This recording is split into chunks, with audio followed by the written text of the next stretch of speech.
Hello everyone, আজ আমি এই 3টে আলু দিয়ে বাড়িতে আলুর চিপস বানাবো। তো সেটাই আপনাদের সঙ্গে শেয়ার করছি। প্রথমে আলুর খোসাগুলো আমি ছাড়িয়ে নিচ্ছি।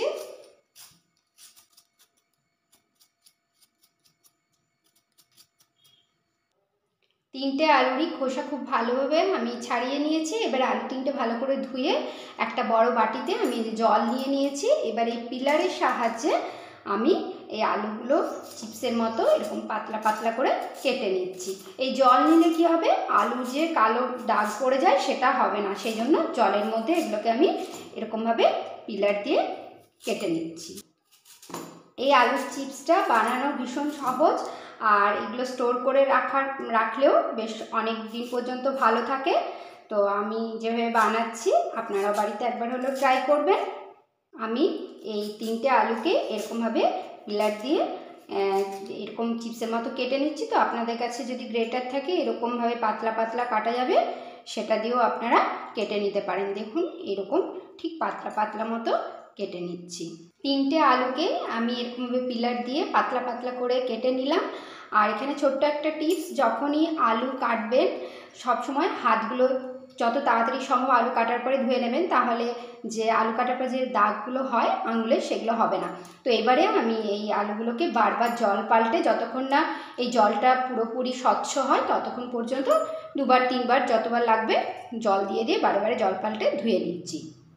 আমি আলুটাকে 3 থেকে 4বার জল পাল্টে এটাকে ভালো করে ধুয়ে নিয়েছি। এর থেকে যতটা স্টার্চ ছিল সবটাই বেরিয়ে গেছে। এবারে আমি আমাদের যে কিচেনে যে ডাস্টার থাকে সেই ডাস্টার বা টাওয়ালও আপনারা নিতে পারেন। আমি এর ওপরে এই আলুগুলোকে এরকমভাবে এই কেটে নেওয়া আলুগুলো বিছিয়ে দিচ্ছি। এর যে জলটা আছে এক্সট্রা সেটা যাতে বেরিয়ে যায়, অ্যাবজর্ব করে নেয় টাওয়াল বা এই ডাস্টারে, সেই জন্য আমি এর উপরে এগুলো স্প্রেড করে দিচ্ছি। একটা একটা টুকরো নিয়ে এগুলোকে দিতে হবে টাওয়ালের ওপরে। পিসগুলোকে আমি এরকমভাবে স্প্রেড করে দিলাম। আর এর ওপরে আরেকটা টাওয়াল বা আমি যে আমার রুমালটা একটা আছে এর ওপরে আমি দিয়ে হালকা হাতে এগুলো এরকমভাবে চেপে দিচ্ছি। তাহলে যে জলটা আছে ওপর পাটের আলুগুলোর সেগুলো ওটা জলটাকে অ্যাবজর্ব করে নেবে এই রুমালে। আপনারা ডাস্টার বা টাওয়ালও দিতে পারেন। এরকমভাবে আলুর চিপস বানালে বাচ্চারা বাড়িতে বুঝতেই পারবে না যে আলুর চিপসটা কেনা না বাড়িতে বানিয়েছেন। তো এরকমভাবে পুরো জলটাকে টেনে নিতে হবে যাতে জল না থাকে আলুতে। এরকমভাবে জলটাকে আমি ড্রাই করে নিচ্ছি আলুর থেকে। এরকমভাবে 4 থেকে 5 মিনিট আমি রেখে দিয়েছিলাম। এবারে আমি ওপরের রুমালটা সরিয়ে দিচ্ছি।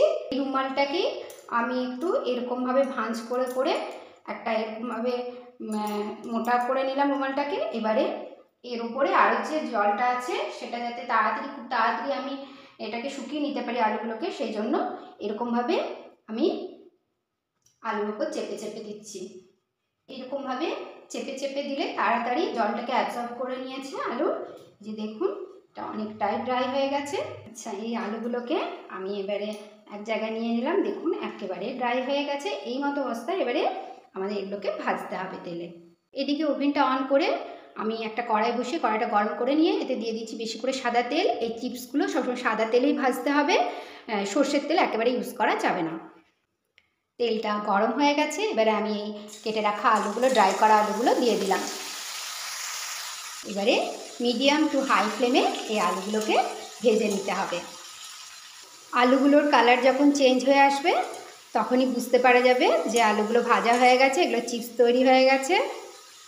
খুব কম সময়ের মধ্যে এগুলো ভাজা হয়ে যায় আর এই কালারটা একেবারে চেঞ্জ হয়ে গেছে, মানে চিপসের কালারটা চলে এসছে। এবারে এই যে আমি থালার মধ্যে নিচ্ছি, আওয়াজে বুঝতে পারছেন যেটা কতটা মুচমুচে হয়েছে। এই একইভাবে বারে বারে আমি এই আলুর চিপসগুলো ভেজে নিচ্ছি। সেকেন্ডবারে যে আলুগুলো দিয়েছিলাম সেগুলো আমি ভেজে তুলে নিচ্ছি। এগুলো তুলে নিলাম। একইভাবে আমি বাকি আলুগুলো ভেজে নিচ্ছি। সব আলুগুলোই আমি ভেজে নিলাম একেবারে। এবার রেডি হয়ে গেল আলুর চিপস।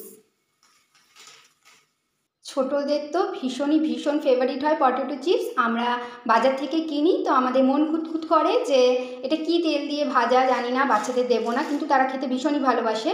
তাই আমরা বাড়িতেই এরকমভাবে খুব সহজেই বানিয়ে দিতে পারি আলুর চিপস। দেখুন কতটা মুচমুচে হয়েছে, ক্রাঞ্চি হয়েছে।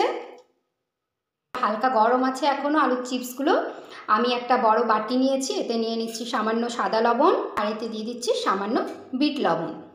আমি এখানে লাল লঙ্কার গুঁড়ো দিচ্ছি না, আপনারা যারা ঝাল খেতে পারেন, ঝাল খেতে পছন্দ করেন, তারা এর সঙ্গে গুঁড়ো লাল লঙ্কা দিয়ে দেবেন।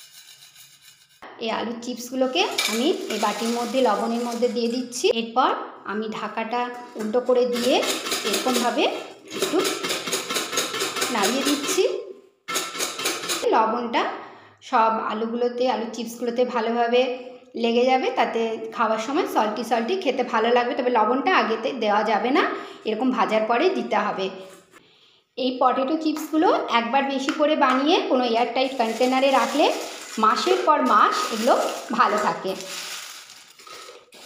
Please to like, comment, share and subscribe to my channel. আজ এই পর্যন্তই, দেখা হচ্ছে পরের ভিডিওতে এরকমই সহজ সরল কিন্তু মজাদার কোনো রেসিপি নিয়ে।